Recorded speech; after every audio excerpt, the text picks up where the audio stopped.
it's going live. It's really live before we know it. But how you doing, Brittany? I'm doing great. How are you? Good, good. It's not quite 7 o'clock yet, but we always like to sign on a few minutes early to let people catch up and put their giant bag of Cheetos off to the side and join us for our our conversation, which is unexpected, but I think people are going to be really pleased with the things we're going to be talking about today. I agree. But do you have your laptop there close by? Because if you do, you can go ahead and take a look and share that, your tag there. And there's people that are joining in now live. I just see them clicking in. But allow you to go there and share it to your friends list, as well as perhaps you might be able to. There I am. There you are. We've already had people are signing in like crazy. And for those who are signing in, this is going to be a really informative time. But in addition to being informative, it's going to be a fun discussion as well, because I've listened to Brittany speak both in her live streams and in her her coaching sessions, and you're really fun to listen to. So thank you. And I'm sure that from our live audience that we're going to get some very interesting comments and questions, and that's exactly what we're encouraging. I think we will too. Yeah, no, I'm very excited. And it's been such a bummer since I haven't been able to have my typical workshops. I'm usually hired by health food stores and gyms to come in and present on a particular topic. And because of COVID, all events canceled. And so it's been kind of a bummer for me because I love doing this. It's so fun. And even I'm a professor at Case Western. And everything's online now, so I've already been dabbling into what it's like to educate online and things like that. And everyone I feel like is at that point right now where we miss that face-to-face interaction. And so even live, is like better than watching something recorded. It's great to just be able to really, dive into great conversation. So I'm looking forward to tonight. We have a whole bunch of people signing in. Beth Girding, I see you're on there. Karen Murphy is signing in. I think Karen, are you up in Michigan right now? We got Barb Miller from Pennsylvania. Wow. We got people signing in from all over the place, and welcome. I think you guys are going to find tonight to be an informative and a fun discussion with Brittany. And the cool part about it too is you've offered so anybody who shares, whether you share to one person or you share to a group, or maybe you have several individuals that you're interested in them hearing this information. If you share it, you're going to be in a drawing next week to win an hour with Brittany. And essentially what that means is, because you're a dietitian, nutritionist, you teach at a college level, you do coaching and individual, you also do telehealth visits. So it's 60 minutes of discussing a personal plan or personal goals, right? Absolutely. So, all of my services and rates and everything are on my website, yourlifenutrition.org. So if you're interested in seeing how much of a value that is, it's a great value. It's like $300 value to talk with me and really to just learn more about your specific needs. And that's the beauty of working with a dietitian, is that we really take into consideration a really holistic approach of looking at what's going on and how you can best live, a healthier version of your life and be the best and healthiest version of yourself. So I love working with people, and that's the really amazing part about being a dietitian as well, is that a lot of what we do is all educating, and you can definitely do that in person or virtually. Gotcha. Before we dive in, last week we interviewed a guy named Ben Armstrong, and he joined us from Atlanta, Georgia. And he is a writer, producer, actor, special effects makeup artist, a man of many things. And he's giving we were giving a vintage t-shirt off to everybody who shared his video. And there were several people who did that last week. So we're going to start off. Yeah, we're going to start off by, and usually if we were in person, I'd have you pull this, but because we're in front of the screen, can folks see? Everybody can see that there's a lot of names here, but you know that I'm not. Pick a name from a hat, social distancing style. Exactly. So I'm going to go ahead and just draw this one out. There's only one here, and I'm going to actually open it up so folks can see. So the winner of the vintage Netherworld T-shirt is David Gregory. David Gregory. So you're the winner of the T-shirt. What we'll do is let's connect David, and we'll get that sent out to you. And again, for those who are sharing this week, next week we're going to go ahead and draw a name to spend an hour of personalized nutrition consulting advice, free-form fun with Brittany. And for those folks who are not here locally, they can tell a health visit with you. And if people want to do that within the next few weeks, you could do it online, or maybe when this whole thing clears out, you could do a little bit of it in person as well, right? Exactly. Yeah, so tune in next week to see if you won. Gotcha. So Karen replied. She is tuning in from Michigan. We've got Dave joining in. There's a bunch of people watching live. Thank you for joining us today. And I usually start off the conversation with something maybe unexpected, although this is probably not terribly unexpected, because I've known Brittany for a while, and she's known me for a while. But as a nutritionist and somebody who is well educated in anything that we eat, I'm setting three things in front of you mentally here, and you have to eat one of them. All right, and then you have to explain why you've made that choice. But the three things I'm setting down to you. The very first one is a large bowl of Lucky Charms. These are like the bowl of Lucky Charms that you would order at some of these restaurants. You know how I think even the Boneyard serves a giant bowl of Lucky Charms. So bowl of Lucky Charms is number one. The second one is a heaping side of pork rinds with dipping sauce, like pork rinds with dipping sauce. And then the last one is a triple Baconator. So Lucky Charms, pork rinds with dipping sauce, let's say like a nacho cheese or something really, really nice. And then the last one is going to be a triple Baconator. You have to eat one of them. Which one is it? Oh my goodness. Okay, well, Lucky Charms.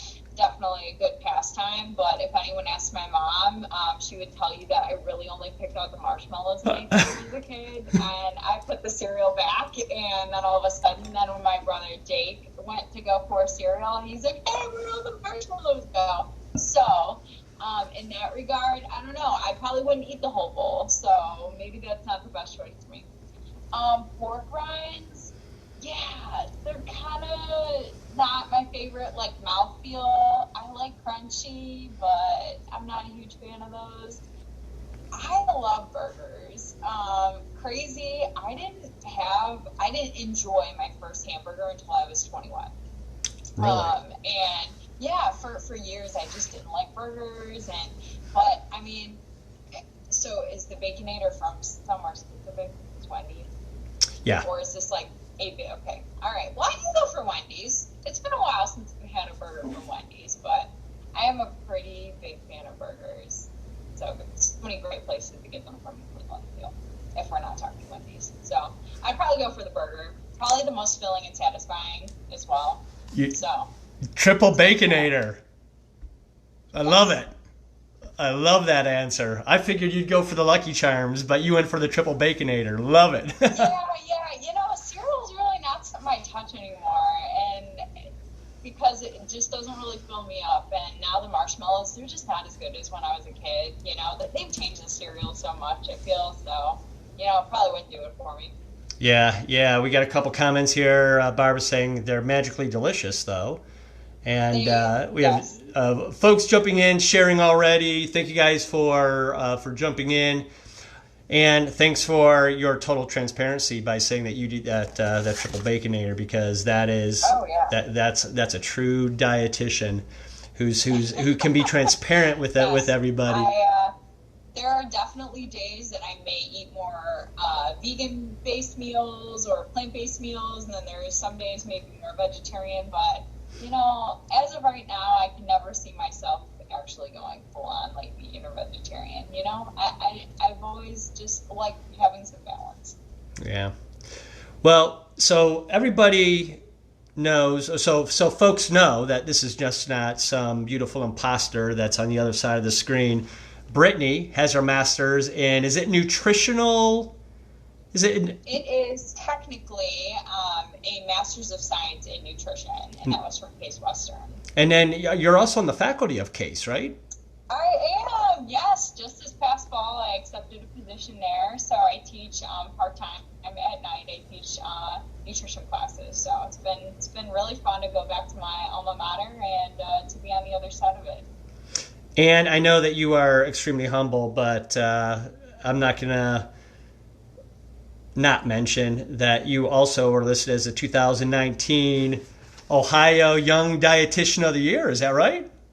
I was. Thank you. Yes, I was nominated by the Cleveland Association, and I accepted the award last year. So perfect. Very, very grateful for that. That was wonderful. Well, congratulations on that. That's awesome. That's a great recognition, and well deserved too.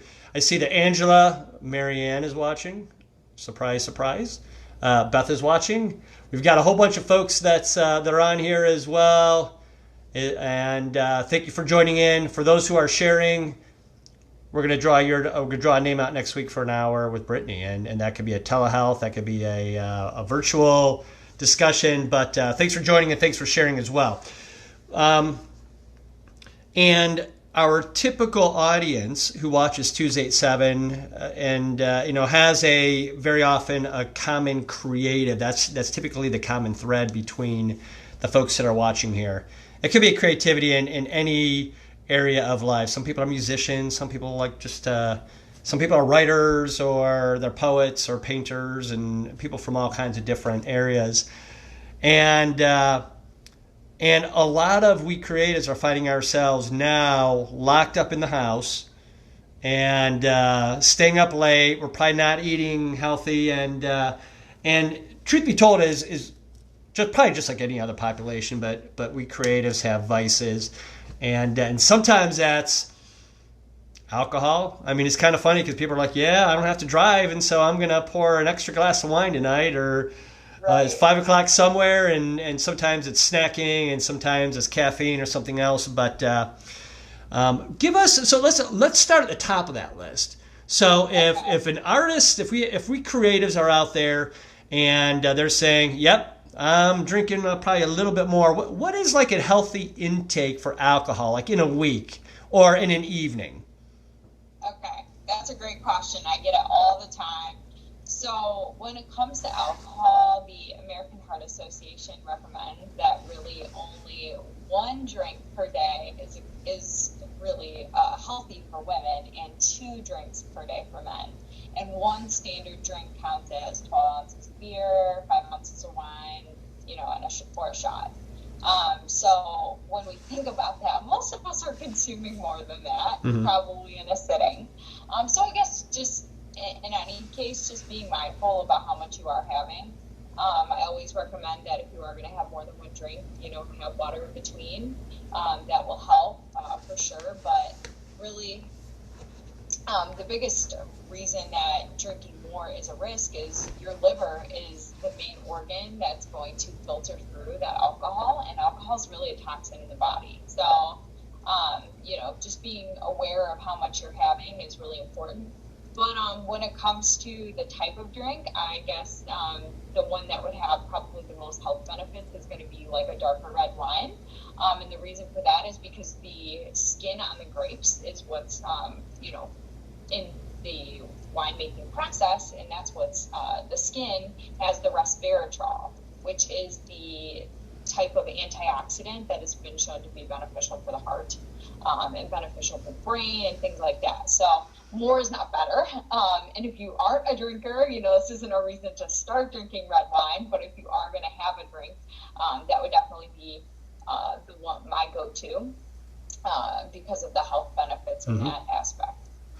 So for wine drinkers, tip back the reds, the darker reds, right? If they have them. Darker reds, yeah.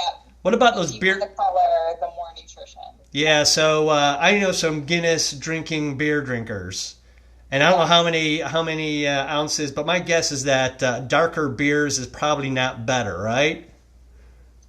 Well, the darker beers are usually going to have higher calorie content as well, higher carb content, because of the fermentation process. So, just again, being aware of how much. I just tell people, like, really being mindful about your drinks is important, right? The faster we slow them down, the less time our brain and our stomach have to communicate, whether we've had enough or whether we can do a little bit more.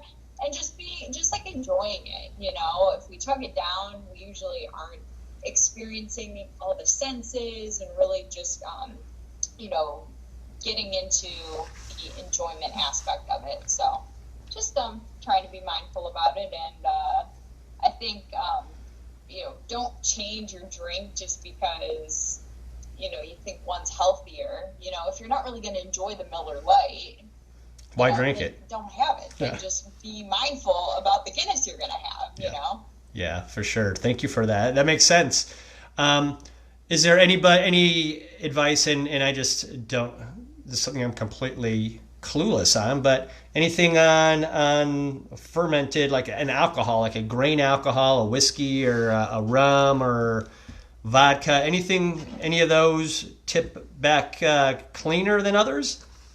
I don't know. I think most of those are usually associated with mixed drinks. And so I think my big thing with that is being careful of how much sugar or, juice or soda that's kind of getting mixed in with that, because those are, when it comes to alcohol, I consider that liquid calories. They could be fun liquid calories, but also just being aware of how that can affect your weight, affect your mood, affect your blood sugar if you have prediabetes or diabetes.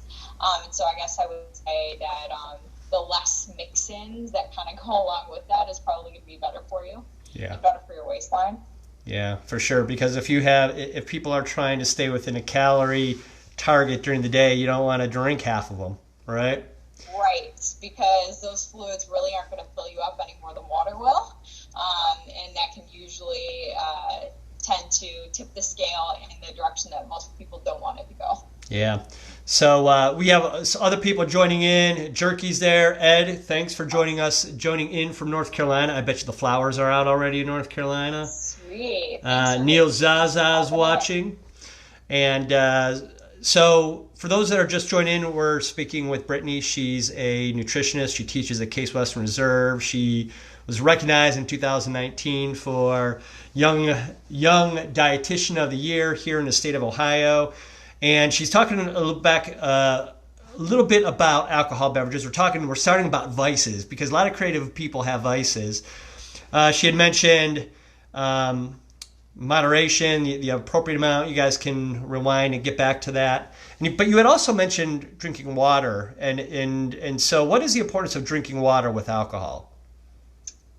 So I think in that regard, the biggest thing is to slow it down, right? If we drink water in between, that is going to help to make sure that we slow down how quickly we drink, which can help us not get drunk too quickly, as well as helping with the hydration aspect, because, the whole breaking the seal thing, right? So if we're just pushing more and more alcohol, it's, going to dehydrate you a lot faster, which could just make the hangover even worse. So make sure you're drinking plenty of water. This can also help with how full your stomach feels, which can also help you to naturally slow down how much alcohol you drink. Yeah. Thank you for that. We have a comment. Is it Neva? Cochran is just said, "Hey, Brittany." She's joining, and Barb asked a question. It's the perfect segue to the next question, and that is, I think another vice that a lot of creators have is caffeine. And so Barb asked right out of the gate, how about diet beverages like Diet Pepsi, Diet Mountain Dew, soda drinks that are caffeinated, maybe even energy drinks? Sure, absolutely. So when it comes to those caffeinated drinks, again, I always hit on the sugar. And the reason is because we know sugar has such an inflammatory effect in our body. And can just kind of like lead us down the road of more worsened health problems or weight gain or things of that nature. And sugar, we know, is just kind of a very highly addictive substance. And so just being aware of how much of those you drink is really important. Now, I do work with a lot of people with prediabetes and diabetes, and drinking sugary drinks of any kind is really one of the worst things they can do for their blood sugars, because fluids don't have to be digested by the stomach. And so the sugar is automatically going to shoot up in your bloodstream, which can make those blood sugars really high for individuals who should be keeping them more moderate. So in that regard, if somebody's so stuck on drinking their Pepsi and their blood sugars are going through the roof, or maybe weight gain's a big problem, if we can maybe even transition to drinking less of the soda or switching over to diet, it can be a better alternative in regards to how those blood sugars are responding. Now, we know that diet can have, has research behind it that it's not good, and that can cause like more cravings or headaches. And I really think those sugar substitutes are very individualized. Some folks really don't have problems with drinking the diet soda, don't have headaches or any like weird side effects, and then other people really are sensitive. And so I think it's like a case-by-case basis. What's the lesser of two evils, drinking sugar or drinking a sugar substitute, right? The one soda that I actually really stand behind is called Zevia, Zebia. I'm a huge fan of theirs because it's colorless, so no dyes or anything like that. And it is a soda substitute, and it's using stevia, which is a natural sugar substitute that actually comes from a plant. Stevia is a plant. They dehydrate the leaves and make it into a sugar-tasting thing, but it has no calories, no sugar. So Zevia is definitely the soda that I actually consume on a regular basis, but it's colorless, so it kind of looks like a carbonated drink that just tastes sweet. Yeah. So they come in like the Dr. Pepper, they call it Dr. Zevia, and they got their Mountain Dew versions and things like that. So yeah, I feel like, again, if you are going to drink those sugary beverages, if you can at least make them less often, and just really be mindful about it. If that's your vice, and you're not a sweet person, like you don't like cupcakes, but you really want to have a soda, like pick your poison, know? I think this life is short, and just making the healthiest choices you can most of the time is great, and, just being mindful about what you do and when you do it. Yeah, how about energy drinks? Because I am known to tip back a Diet Monster now and then. Good or bad? Okay, yeah.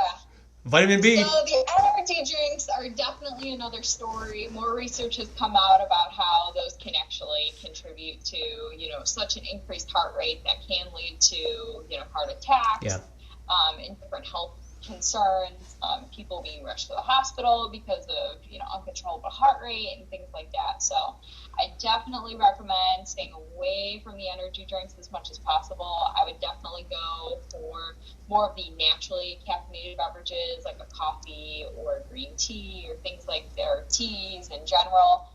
And if you can drink the black, that's better than adding like a lot of sugar and cream to them. So if you can go for more of a natural energy stimulant like a caffeine type thing, then that would be better than an energy drink. Especially because those energy drinks usually come with a lot of extra sugar. Yeah. So you said you had talked about coffee, and that pot is brewing here, and not because I drink it. That pot is brewing here. That's the first thing that is touched in the morning. Hey. And Beth over here is saying, "Hey," but it is true. And I'm with you, Beth. I'm a huge coffee lover. Did you hear that? I did, and I already knew that she liked coffee. So no sugar, no creamer. Yeah, she drinks it. She drinks it leaded and dark too. But a lot of folks like their Starbucks and their lattes, and they have all kinds of pours in there and shots of things. Give us your opinions on coffees. What yes, what maybe shift in terms of consumption. One less shot of whipped cream. I don't know. What are your thoughts? Yeah.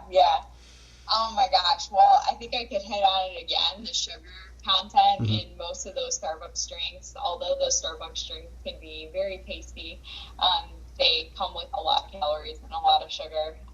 Again, I think the biggest reason we have a weight problem in this country is because of the sugary drink intake. You know, whether that's coming from soda or juice or Starbucks drink, you know, whatever it is, I think that just really being careful about how much we're sipping on that. You know, if it's an every once in a while thing, then, you know, sure, enjoy your pumpkin spice latte.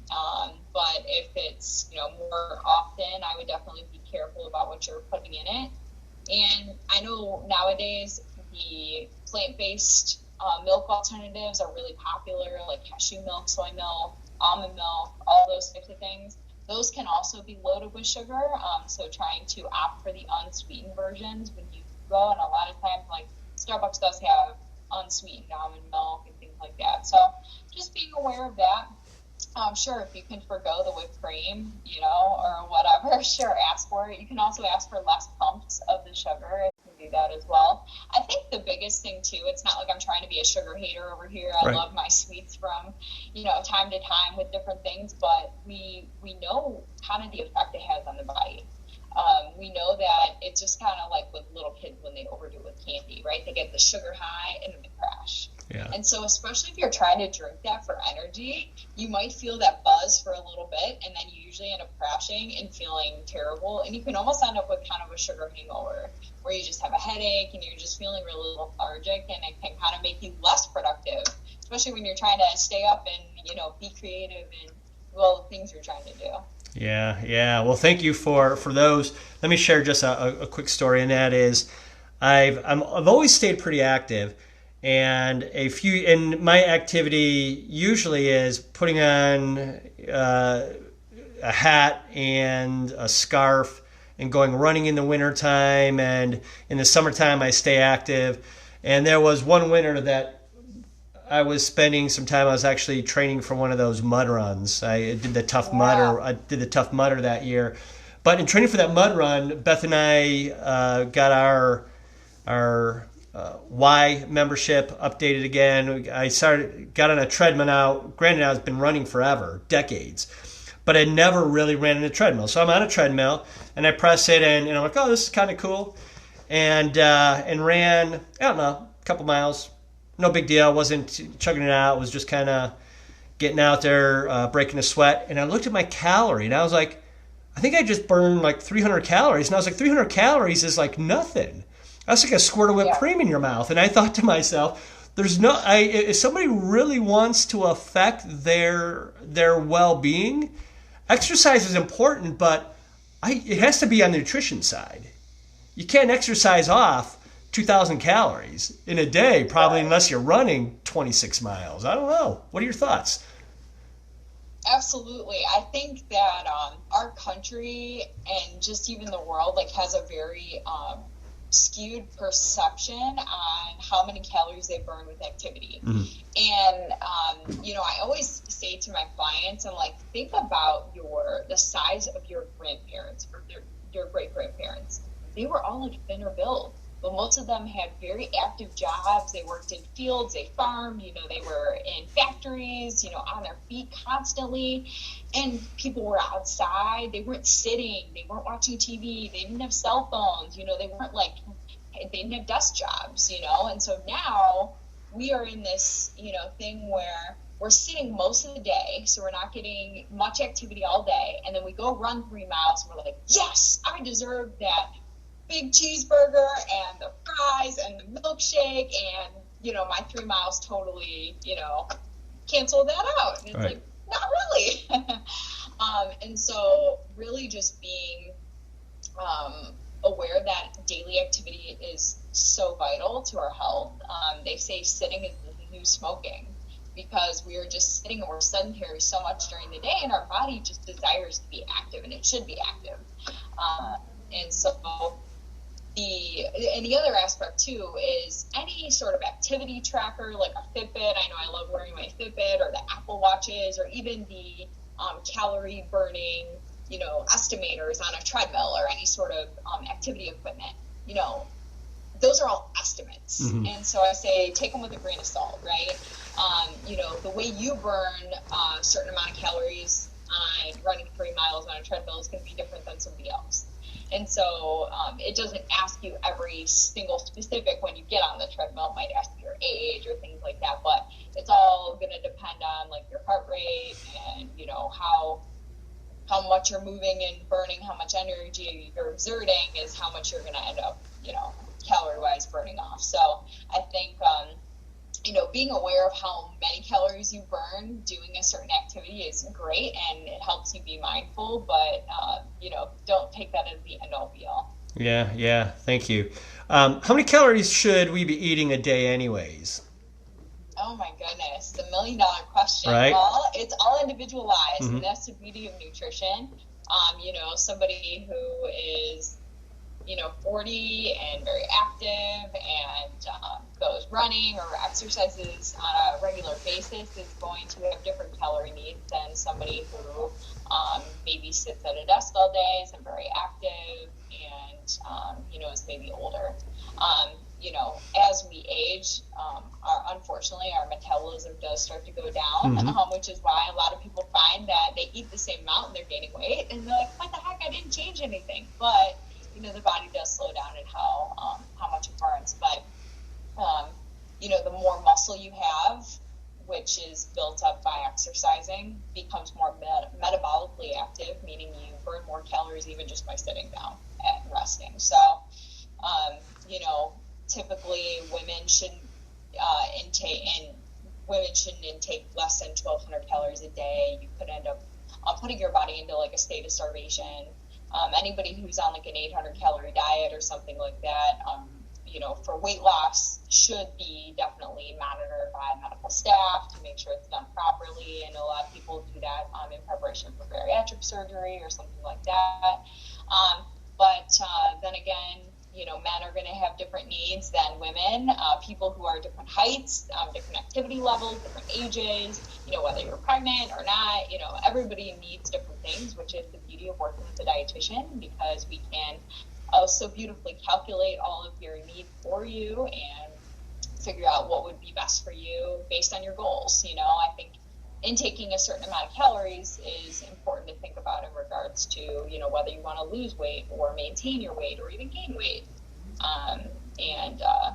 The calories really always aren't the end-all be-all, just like we talked about, throughout today, is there's different things that creep into our diet, like certain fats and sugar and things like that. So, they showed that there was a research study that showed that people lost weight by eating Twinkies. Yes, I'll say it again. There were research studies that showed that people lost weight eating Twinkies. Well, how do you think that's possible? Roger, do you know? I have no idea, outside of you have to chew them for 2 hours and you burn through the calories. I don't know. You burn calories by chewing. So, no, what happened was the people were eating very low amount of calories in the day, but of just Twinkies. So if they ate 800 calories worth of Twinkies versus the 2,000 calories of normal food they were used to eating, there was a huge calorie difference. So they lost weight eating Twinkies. Yeah. Well, Twinkies is not going, 800 calories worth of Twinkies is probably like 4 Twinkies, So not really going to fill you up, not going to keep you satisfied, not going to nourish you. Absolutely not. So, it's also important to know that not all calories are created equal. So whether you need a certain amount of calories or a higher amount, it's still, what are those calories really containing?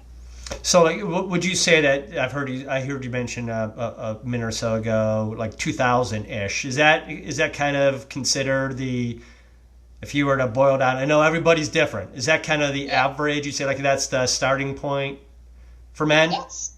That's what the government says the average is. Okay.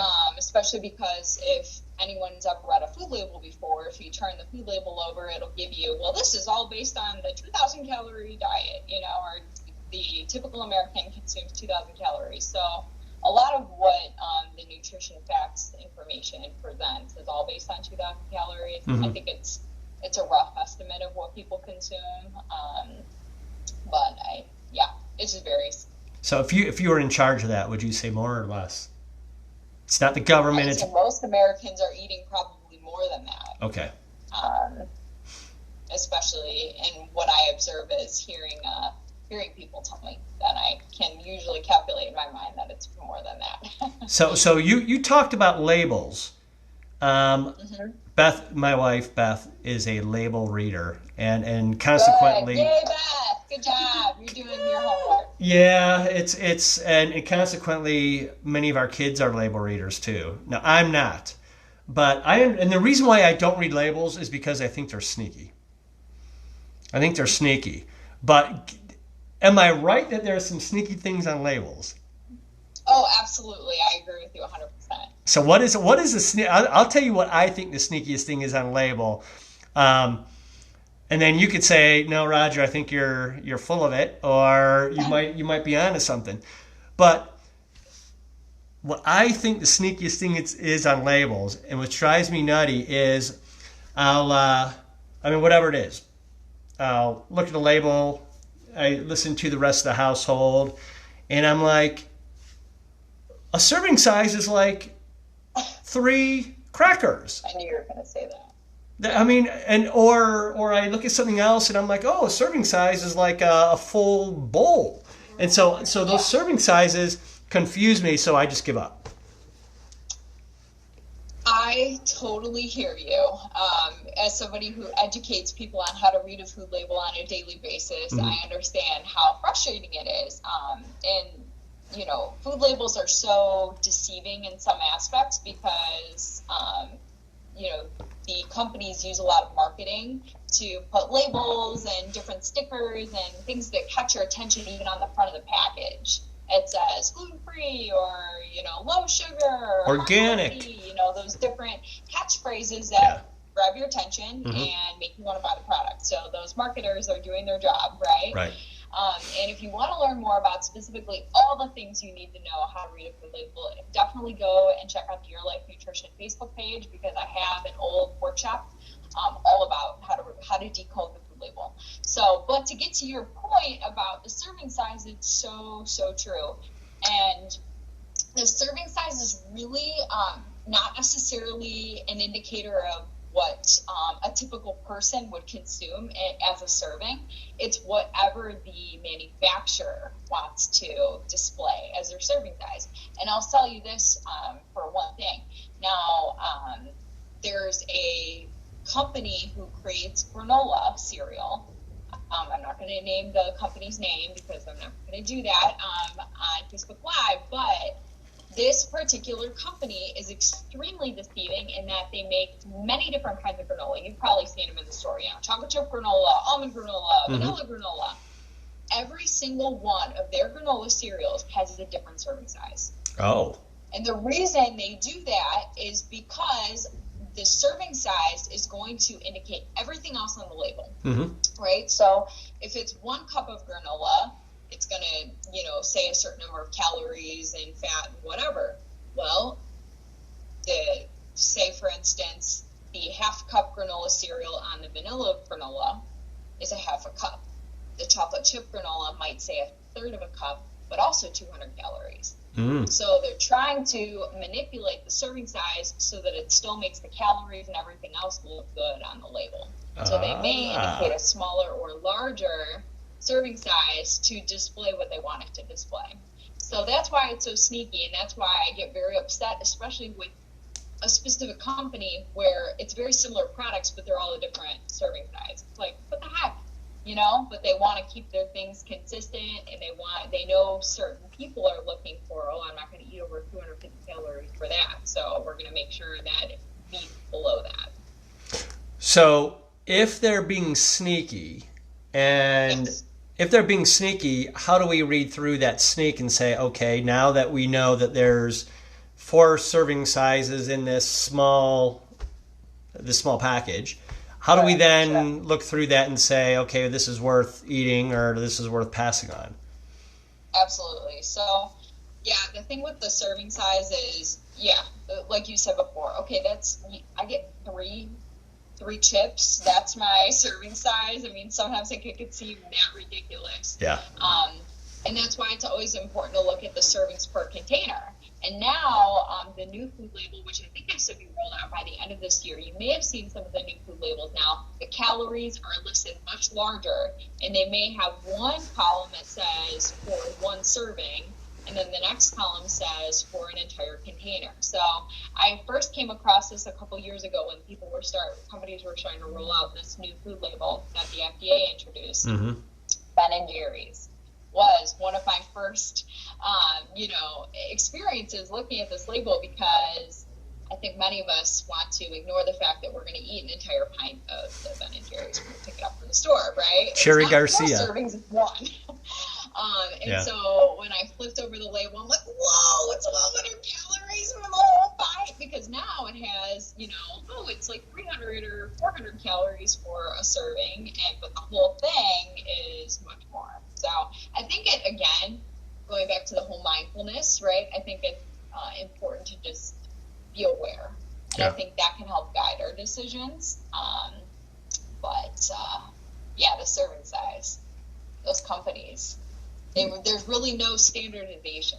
And so I think that's why it's important to look at labels. So your family's doing a good job by doing their homework. Yeah, and so we probably can ferret out the sucroses and the celluloses and the oses and such.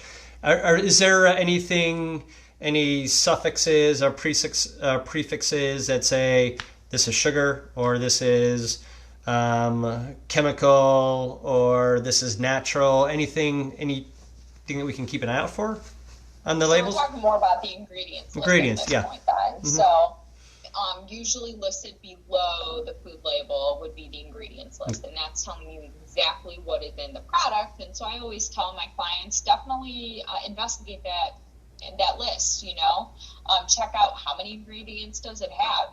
Usually going along with something that's a shorter ingredient list is going to be better for you, probably more wholesome if it has a shorter ingredient list, but not necessarily, because a candy bar can still have, 2 or 3 ingredients. So just being aware of what's in there. And what's listed first is going to be the most abundant ingredient. So if the first ingredient is sugar, then sugar is the most containing ingredient in that product. And then going down to the last ingredient would be the least containing. Now, the oses, so sucrose or maltose or things like that, those are all going to be different forms of sugar. And so usually I tell people to try and be able to recognize the different items in a nutrition facts label, but at the same time, some products are going to be fortified with vitamins. And so somebody might read past riboflavin. What's riboflavin? That sounds like a terrible ingredient. What's a vitamin? Yeah. And so, don't use that as the end-all be-all as well. But definitely looking for where sugar might be lurking. I know on some certain cereals, they might use multiple different forms of sugar, like brown sugar, maple syrup, sucrose, honey, all in the same label. So that it doesn't look like it has as much, when you find, sugar, it's probably the only time sugar's listed, but then they'll continue down the list. So just being aware of that. I've heard you talk about, so I'm going to bounce off of labels because there's not any specific questions and ingredients. I've heard you talk about plates.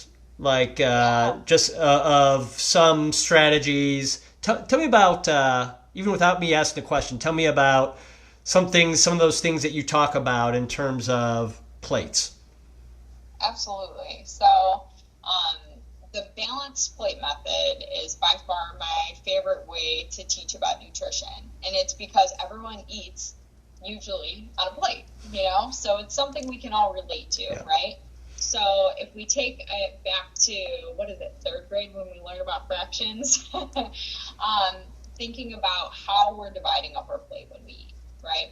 So I always say half of it should be non-starchy vegetables. That's things like the broccoli, carrots, salad, greens, green beans, things like that. A quarter of the plate would be your protein. So trying to have baked, not fried, things like chicken, fish, turkey, but you could also do like tofu or eggs. And then the other quarter of the plate would be your starch. So pasta, rice, bread, but also peas, corn, and potatoes. Those are your starchier vegetables, so those are going to go more in the starch group than the vegetable group. So if we have half veggies, a quarter protein, and a quarter starch, we got our whole full plate made up there. And the reason we harp on the vegetables so much is they have so many nutrients, but also it helps you have more balanced eating. It's usually easier to manage the portions of the carbs and the protein, which is usually what most people make their plate up of, you know? Right. So usually when I start talking to clients, it's like, okay, you know, we got this big hunk of steak taking up half the plate. We got, you know, a big thing of mashed potatoes, and then we got a little part that's broccoli, you know? And so it's like, can we restructure how that plate looks? Still eat the same foods, but let's make more of it broccoli and less of it of the other things. So I think it's the best way to approach eating because it's not excluding foods or food groups. It's restructuring and rebalancing how we eat and how much we eat of certain things. And I think it's very applicable. If anyone follows me, you saw my Easter plate a couple of days ago. So even when you're at parties or you're celebrating holidays, it's usually pretty easy to transfer those same that same thought process of half of the vegetables and a quarter of the other things, you know, wherever you are, even at restaurants. My dad was a big eater. And I know what my dad might be thinking right now. And he'd be thinking, I can get a 16-ounce porterhouse on a quarter of my plate, an equal mound of potatoes, and then I'll even fill the other half of the salad. And so it doesn't sound like you're advocating just increasing the size of the plate. Right, that would be true. And that's, I think, one other large problem with our country and the way we've gotten. Yeah. We haven't just gotten larger portion sizes compared to what it was 20 years ago, but we've also gotten bigger plates. Yeah. So if you find yourself wanting to practice more proper portions, maybe trying to use a smaller vessel, whether that's a smaller bowl or a smaller plate, like a salad plate, that can always help. I know my clients who work with me with weight loss, one of the things that I also help have them work on is actually eating with your opposite hand. So a lot of us are like right-handed, which means it's usually easy for us to shovel the food in. And so using your non-dominant hand can help you to slow down your eating a little bit more. Maybe setting down your fork in between bites because you find it so awkward to hold with your non-dominant hand. So this naturally helps you to slow down your eating. Especially peas and carrots with that non-dominant hand. Yeah, right, exactly. So we talked about vices, we talked about alcohol, we talked about caffeine, we talked about sugar, we talked about labels a little bit. We also talked about smaller proportioning in plates. The one thing that I'm hearing, and I don't know why it's being pushed out or I'm just noticing it, but I think it's funny because it doesn't sound very sexy, but I hear gut health. Like, what about gut health? And I always hear gut maintenance and gut whatever. But, I mean, what is that? Probiotics and eating all that yogurt. I mean, what's the whole thing about gut health? Oh, my goodness. You have it right. You know, the media and health influencers and hospitals, you know, a lot of people are talking about gut health now. And the reason for that is because the gut meaning your digestive tract, but mostly your large intestine is what we know as more of your gut, has what we call healthy and maybe more not healthy bacteria in it. So your gut bacteria is something that you want to have in healthier amounts than in unhealthy amounts. So your gut health has been associated with better mood if it's in good balance. Better mood, better immunity, which right now, amid our COVID pandemic, is more important than ever to have a good, gut health and good immune system. And so you can support your gut health in many, many ways. The one way is by consuming pre and probiotics. And I'm not just saying that you have to take a pre or probiotic supplement, and especially those can tend to be expensive. You can actually get them through a lot of foods, which is amazing. So prebiotics are something that's going to help support that good bacteria, and the probiotics would help stimulate the growth. So you want to have both, so they work synergistically or they work together to help support that good gut health, that good gut bacteria. And so things that would be high sources of pre and probiotics would be things like fermented foods, so sauerkraut, yogurt, whether that's Greek yogurt, regular yogurt, kefir or kefir, I know it's pronounced differently. Kimchi? I mean, even kombucha. Kombucha is a fermented beverage, I know some people like. But also apples and onions and garlic, asparagus, different fruits and vegetables like that. Those are all really good promoters of good gut bacteria, which can help with your brain and mood. They've related good gut health to less anxiety and depression, as well as better immune system and better immunity. So having good gut health is really, really important. Now, if you're somebody who doesn't have, a very good intake of fruits and vegetables, and maybe it's something to look into getting a probiotic to help you out. If you've been on antibiotics, a lot of us are on, especially in cold flu season, to fight different things, and antibiotics can kill that gut bacteria and diminish your gut bacteria. And so taking a probiotic or eating a lot of probiotic rich foods can be something to help rebuild that good gut bacteria.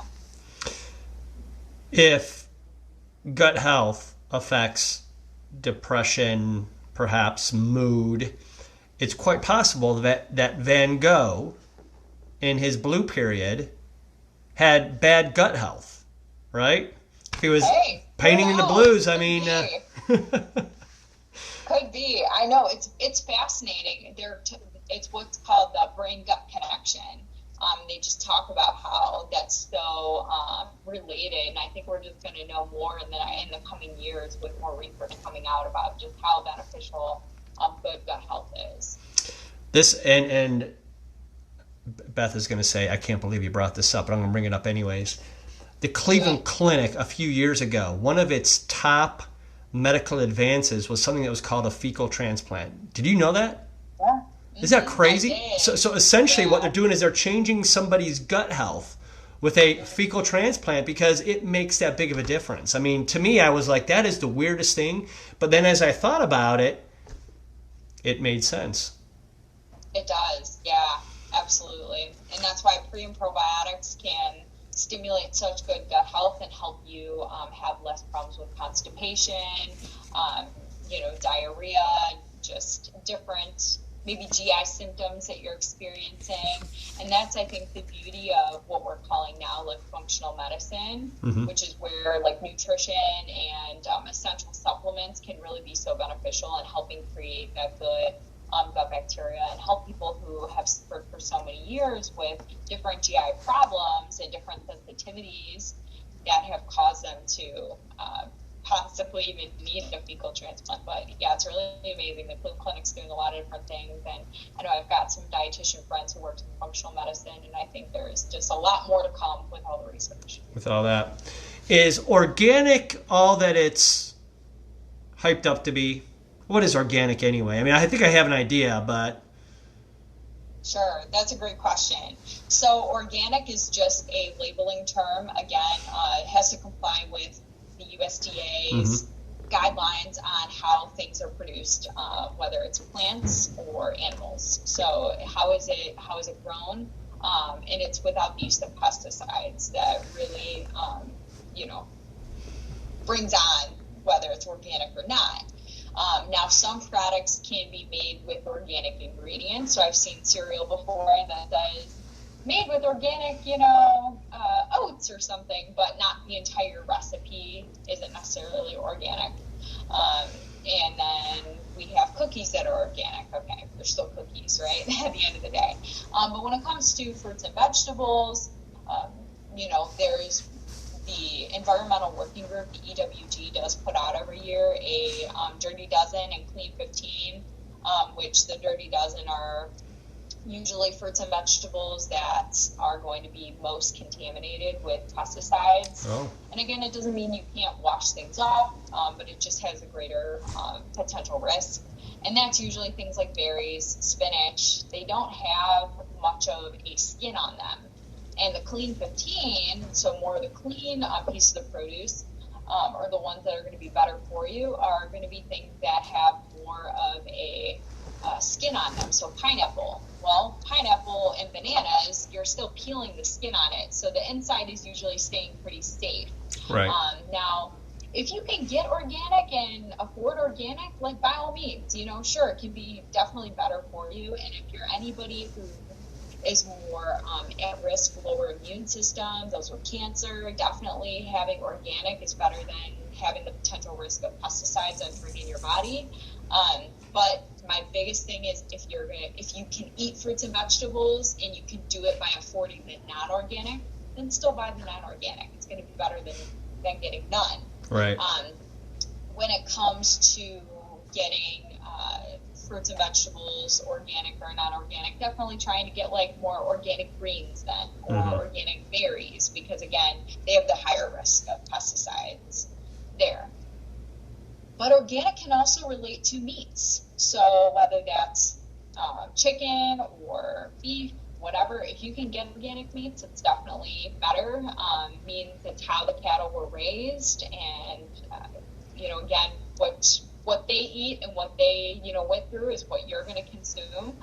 So if you can do that, whether it's grass-fed beef, that's farm raised chickens, wild caught salmon, all of those are going to be better for your body and better for your system than the other conventional counterparts that are usually a lot cheaper and can also be have a lot more fillers and things like that in them that we don't realize, and that those can end up having more of a harmful effect on our health. But at the end of the day, organic is a term that is just talking about how things were grown and raised, whether that be plants or animals. If you can get organic, that's great. Yeah. But if you can still eat fruits and vegetables by just affording the conventional counterparts, still get them. So I bring home the strawberries, and it's in that little plastic container, and I rinse it under the water real fast before I eat it. Am I doing it right? How do you wash fruits and vegetables? I would definitely try and rinse them a little bit longer, and if you can, rub them down a little bit more, it does help to try and rid of any, things that might be lingering on the surface there. You can also use different vinegar-based washes, and things like that to help clean your produce better. Do you like? Is there a spray or a home concoction that folks use when they're rinsing their fruits and vegetables, or is it just rinse with water? I have some that will use more vinegar and water and just wash all their produce when they come home from the grocery store. But again, just washing down your produce really thoroughly is really important to get most of what's off.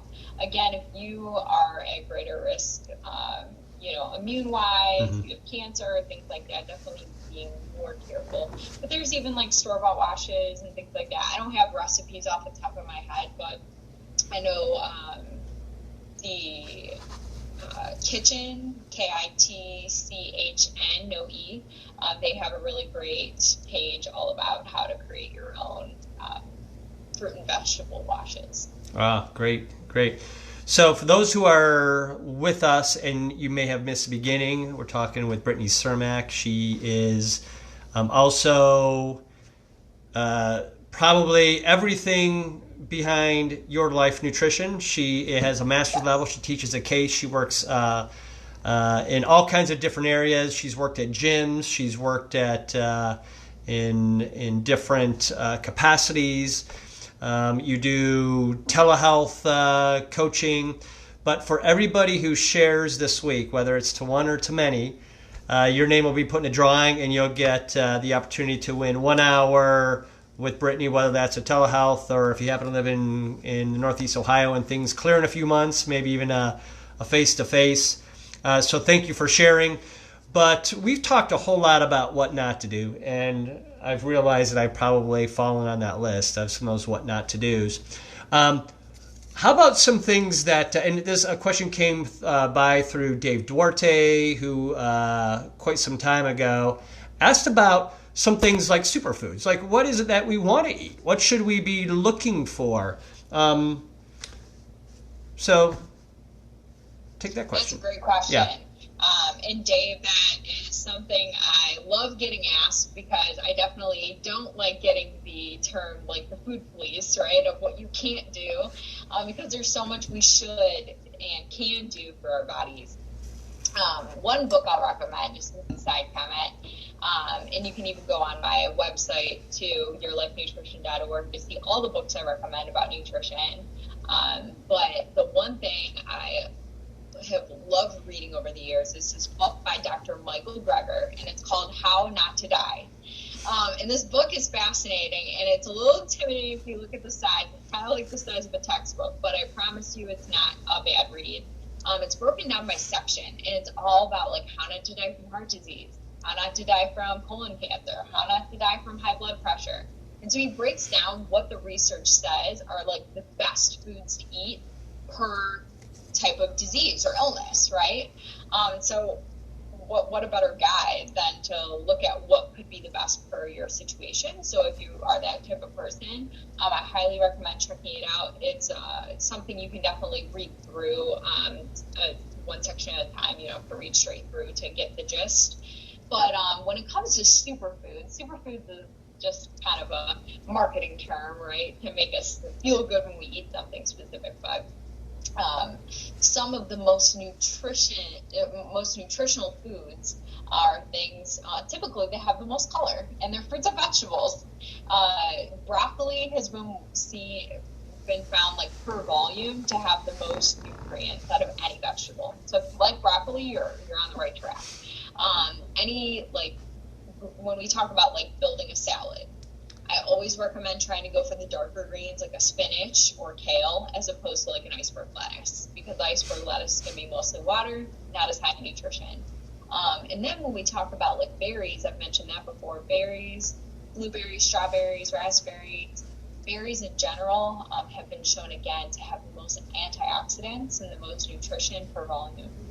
So getting those, and I know this time of year too, berries may not taste quite the same as the summer berries. They're not in season here in Ohio yet, or even on this part of the world. And so I'm a huge fan of getting frozen berries. You don't have to be afraid of getting frozen fruits and vegetables. Frozen fruits and vegetables are actually picked at the peak of season. And so when they're picked at the peak of season, they're in highest nutrition content, they're going to have the best flavor, and then they're just frozen for your purchase. So you can definitely get them cheaper and at a higher nutrition content now in the freezer section than maybe in the frozen section. So lots of different superfoods there. The berries, the greens like spinach, kale, those are high in nutrition. Those probiotic based foods like the Greek yogurt and the sauerkraut, kimchi even, which is like another fermented product. Those are all really, known to be some of those nutrient dense foods. Whole grains are another one.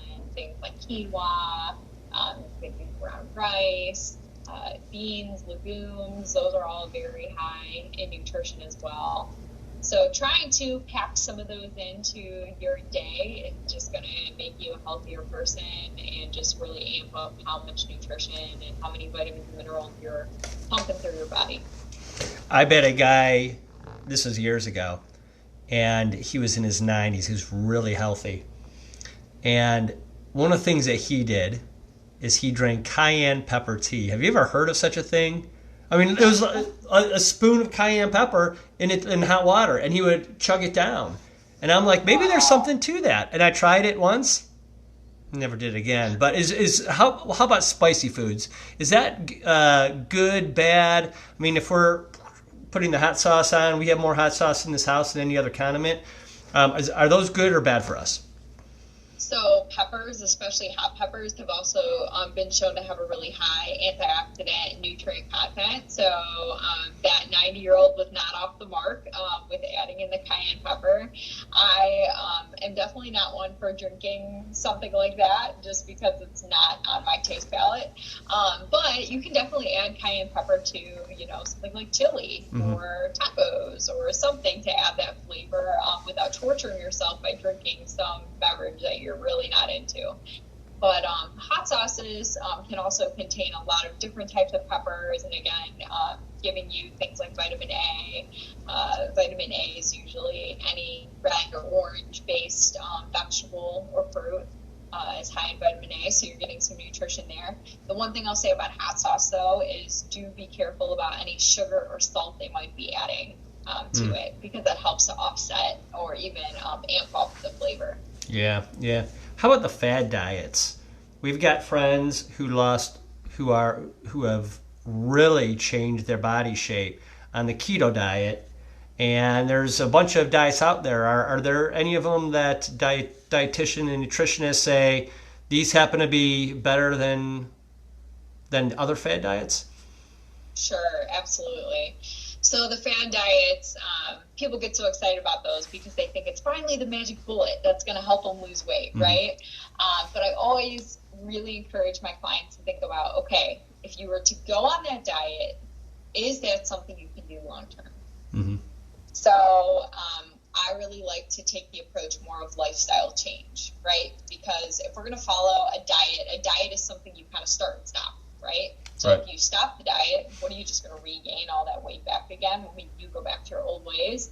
So when you approach things from a lifestyle change perspective, then we're talking about changing things that we can continue doing, for longer term. So if we take something like the keto diet, for example, and I know a lot of folks have had a lot of really great success with it. There's research that shows that it can be beneficial. But here's the one thing I'll say about keto. Now, keto pretty much cuts out a complete food group, right? Carbs. Carbs are the evil thing, that you cut out with keto.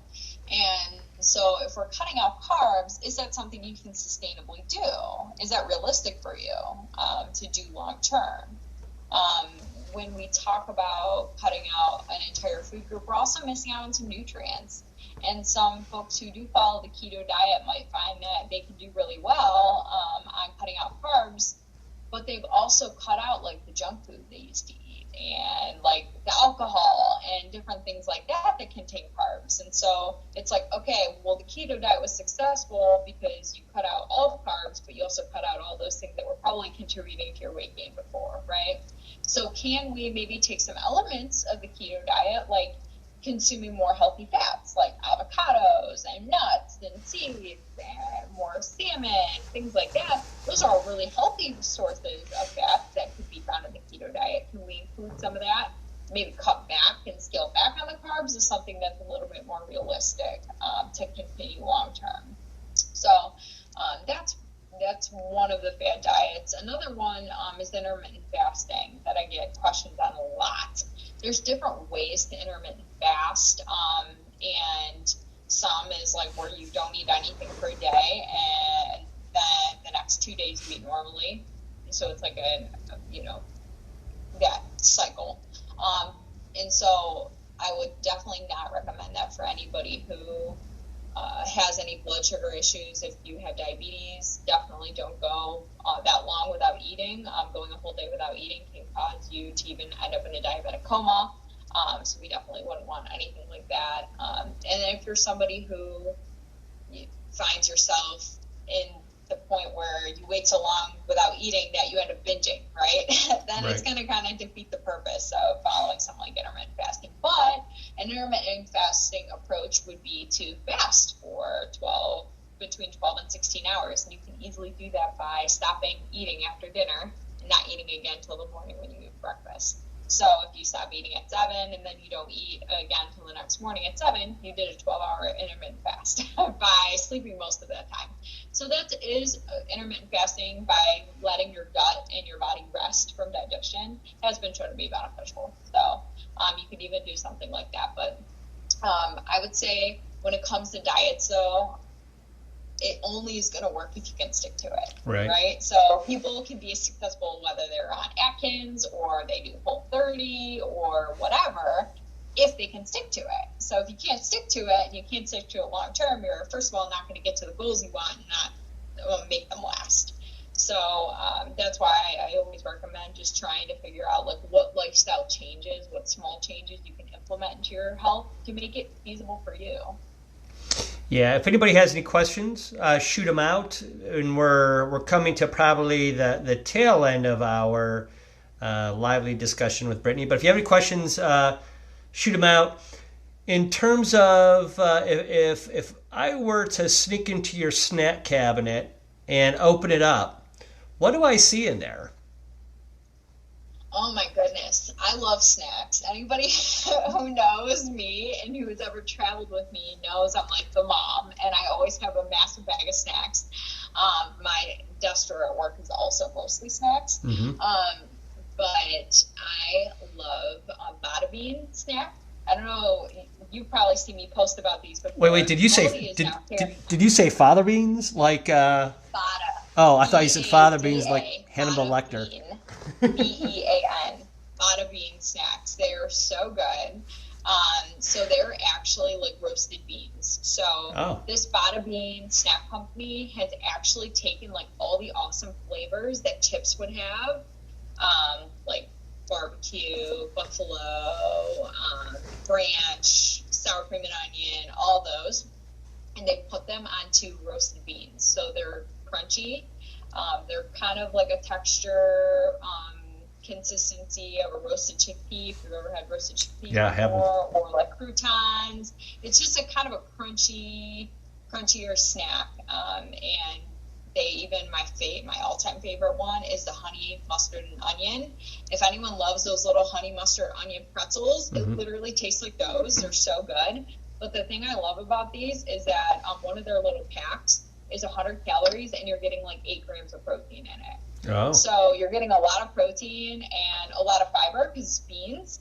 So they've taken all the awesome flavors that chips have that are like highly addictive, right? And put them onto a healthier vessel. So I love those. So, and they also have sweet ones. They have a chocolate and they have a cinnamon. The cinnamon one tastes like Cinnamon Toast Crunch. Highly recommend. So those are always in my desk in many different varieties and flavors. I also love RX bars. Those are kind of a healthier protein bar, and they're made with like dates, egg whites, nuts, things like that. All of the ingredients are right on the front of the package, so you know what you're getting. And I also love nuts and pistachios. Those are always really good. I like eating things that are higher protein, higher fiber, and the reason for that is because they're going to keep me fuller longer. So I love chips too, but I know that chips, number one, have a really small serving size, which sucks.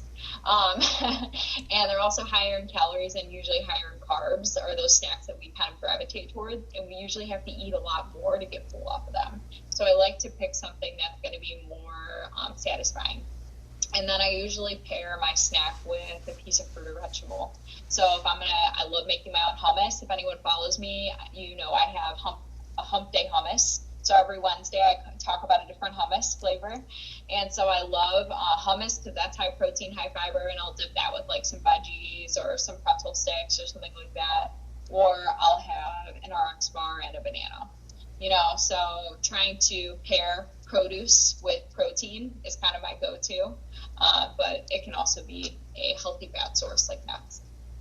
Do you arrange your refrigerator or your pantries in certain orders to make, you have to get on your knees and reach way far back there for the foods that, you know, should probably be eaten less?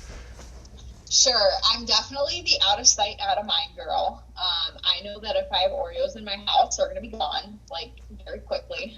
Same thing with ice cream. So I usually sneak that behind some other things so that I know it's there, but it's not something I see immediately when I open. Mm-hmm. I definitely try and have the things I use most often, like off front and center, so they're really easy to grab and go.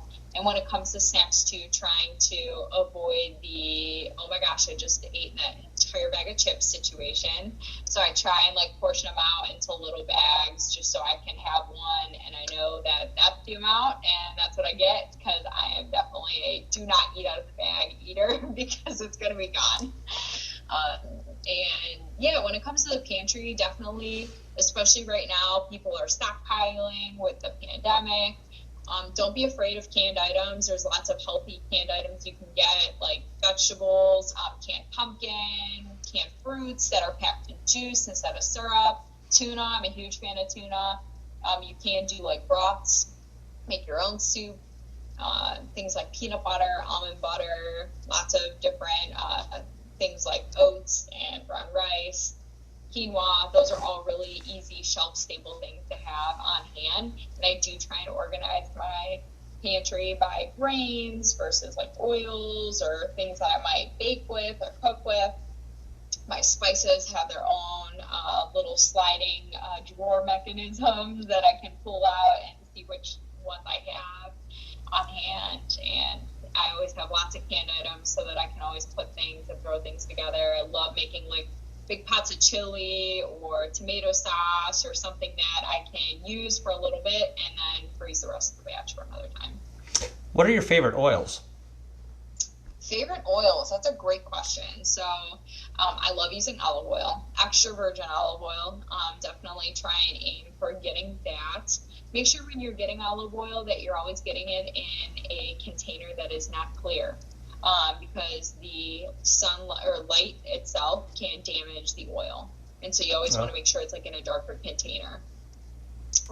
Same thing when you store it. So there's always like pretty bottles that you can store your oils in, but if they're clear, it can actually degrade the oils. And I also love avocado oil. That's another like mild oil that you can cook with. So any of those, like the avocado oil, there's walnut oil, there's flaxseed oil, any of those types of oils are very high in omega-3s. And the omega-3s are really good for our heart health and our brain. The kind of oil that I would caution people on is any forms of saturated fat. And those are the kinds that are solid at room temperature, whereas the olive oil, avocado oil, those things are liquid at room temperature. Those are higher in omega-3s, but the saturated fats like coconut oil or butter, those are all found to be higher in omega-6s, and those can actually be more inflammatory and can even contribute to raising cholesterol. So if you are going to use some butter, coconut oil, I would just say using it sparingly, but the kind that you want to always have on hand for cooking or sauteing would definitely be like olive oil or avocado oil. I've just got a couple more questions, and you have you've proved to me why you were named the 2019 Young Ohio Dietitian of the Year, because you are packed full of knowledge, and thank you for sharing that today. But we're all shut in because it's April 2020, and we're all in our houses, at least on our free time. I know that you're still going to work, you're essential, but as shut in, I mean, sometimes we just have enough of kind of our own cooking, so we're going to order in, and we don't have the same. I mean, we're trying to figure out what do we order in. We're kind of in an unusual situation. What are some of your suggestions? And maybe this is a question you've never figured you'd have to face. Like, we're all shut down, and what do we order in this situation? Absolutely. Well, I think at this time, in this crisis, highly recommend supporting your favorite local businesses, because those small businesses, we honestly just pray that they remain successful enough to reopen fully when this whole thing is over. Those small businesses definitely didn't anticipate something like this to happen, where their establishments were going to be closed. They had to lay off people. So as much as you can support your favorite local brand at this time of year, even if it means that you're not going to order food from there, maybe you would just buy gift cards. Highly recommend. I know we've been trying to support local a lot recently for that reason. Being an entrepreneur myself with my own business, Your Life Nutrition, definitely want to support other people who have the same, mindset.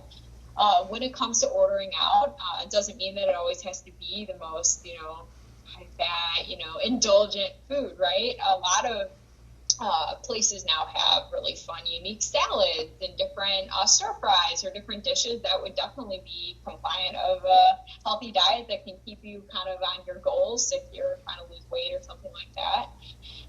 What I mentioned before, trying to think about the plate method, right? So if you're trying to eat balanced or you're eating out, think about, okay, can I be getting all of my food groups by ordering that dish, right? Can I order a side salad to get half my veggies in, right? Can I order a side of, roasted broccoli or asparagus or something like that along with my meal? Can I split a meal with somebody else, right? Maybe that like lobster mac and cheese looks like absolutely amazing on the menu and it's like one of your favorites. Well, maybe you're going to split it with the person you're ordering with, right? And you're going to order a salad to share. Something like that can definitely help make your decisions a little bit more balanced when you're trying to enjoy some foods while you're eating out and trying to take a break from your own cooking amidst this pandemic. Just also a side note with ordering food out, research shows right now that it doesn't look like the coronavirus can live in food. It is always really important to heat up your food thoroughly after you've brought it home, just to make sure that it reaches the full internal cooking temperature that's appropriate for consumption. But the packages is where the coronavirus can be. So even if it can't be in food, it's always really important to wipe down the containers, wipe down your hands, wash your hands like a million times once you touch all that kind of stuff, because you just don't know if somebody who's working at the restaurant establishment or even the delivery person, your DoorDash person, was somebody who was a carrier of the coronavirus. So definitely wash everything down really well. Try not to put the containers onto like a plate that you might then eat off of and things like that. Yeah. All right, my last question today is, I don't stay up on it, and shame on me because perhaps I should, but what about technology, apps, some of those things out there that you've encountered or you might endorse to say, these are some good things to keep in mind when folks are starting a journey or continuing a journey towards better health and better eating. Any ideas there? Yeah, absolutely. A lot of my clients love using apps for accountability, and sometimes maybe they don't even use the apps if they're not super tech savvy, but they'll write down what they eat and drink in a journal just to kind of keep them on track. Mm-hmm. The one I recommend most is MyFitnessPal. And that's just because it's the most user-friendly. It's owned by Under Armour, and they just have such a huge database of foods. So if you were going to log what you eat for an entire day, they have pretty much everything in there that can help you know what the calories are, what the carbs, fat, sugar, all that. And it also gives you little alerts like, you've already reached your sodium limit for the day, so it does help you just be a little bit more mindful of those choices that you're having. And then it kind of keeps you a record of what you've been doing, which is always really helpful when I meet with clients. Lose It is another app that's more focused on weight loss. And that's another one where you can track all your food.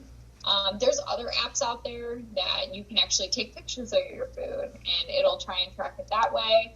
And I know a lot of my clients love to hold their accountability with me. I do have an accountability program that I check in with my clients every week, and they'll send me pictures of what they ate and things like that, and I'll give them tips, and they'll share their recipes, and I'll share recipes with them. So it's always like a really great win-win. Now, I wouldn't say the calorie and food tracking is necessarily good for everyone. Some people find that it's really beneficial, and other people find that it's kind of a burden. And then there's other folks who have maybe suffered from disordered eating in the past, and that looking at calories and numbers is just not a way for them to be better off and to help themselves in their own health journey.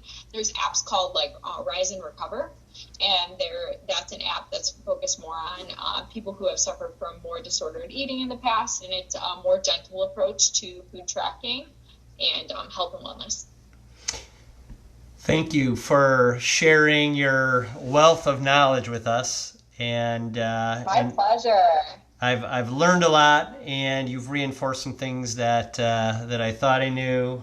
And I lied because I said it was going to be my last question was the tech. But Sure. My real last question is going to be about water. So how much water should we be drinking each day? Oh my goodness. Water, water, water. It should be your main beverage. I cannot stress it enough. I mean, our bodies are like 75% water, so why shouldn't we be rehydrating ourselves all the time with that? The minimum amount I would say in a day would be 64 ounces. Now, that would be like 4 of your standard 16-ounce bottles that come in the case. So if you're like, oh, Brittany, I'm easily getting 4 of those bottles a day, then my next challenge is getting half of your body weight in water. So if you are a 200-pound person, trying to get 100 ounces of water in every day. Highly recommend that.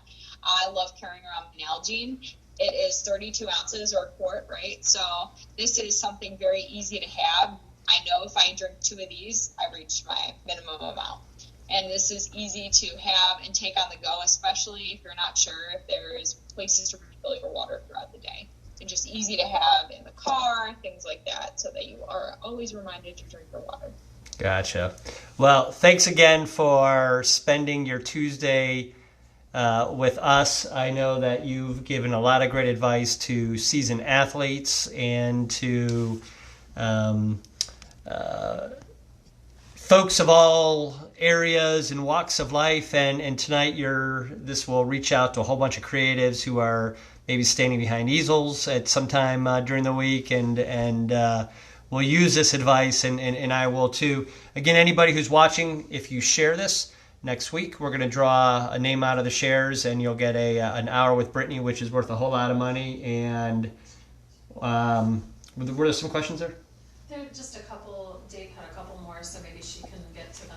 Yeah, and so I've been so focused and interested that there's some questions out there, and so if folks have questions and you answer them, I would imagine that over the next week or so, Brittany will have a chance to go in and provide some responses, because I've been so focused on this great information that I lost track of all these great questions that have come in from viewers as well. We're already getting some folks that says, Barbara says, you're fantastic.